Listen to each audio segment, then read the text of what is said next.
আজ আমরা পরিচয় করিয়ে দিচ্ছি একজন চিকিৎসকের সঙ্গে, যিনি শিক্ষিতা, মার্জিত এবং মূল্যবোধ সম্পন্ন। তার বয়স 25 বছর, উচ্চতা 5 ফুট 2 ইঞ্চি।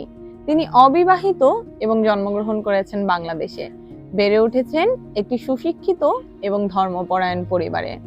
তিনি এমবিবিএস সম্পন্ন করেছেন এবং বর্তমানে একজন ইন্টার্ন চিকিৎসক হিসেবে একটি মেডিকেল কলেজে কর্মরত আছেন।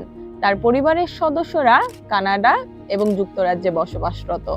এই তরুণী অত্যন্ত মেধাবী, বিনয়ী এবং ধর্মপরায়ণ। তিনি ভবিষ্যতে নিজেকে স্বাস্থ্য খাতে কিংবা মানব সেবায় নিয়োজিত রাখতে চান। তিনি এমন একজন জীবনসঙ্গী প্রত্যাশা করেন যিনি ধর্মপরায়ণ, সৎ, শিক্ষিত এবং পাশাপাশি জীবনকে এগিয়ে নিয়ে যেতে চান। আপনি যদি মনে করেন এই গুণগুলো আপনার সাথে মিলে যায়, তাহলে আজই যুক্ত হন আমাদের ফেসবুক গ্রুপ ম্যারেজ চাইমে এবং যোগাযোগ করুন আমাদের অ্যাডমিন এবং মডারেটরদের সঙ্গে।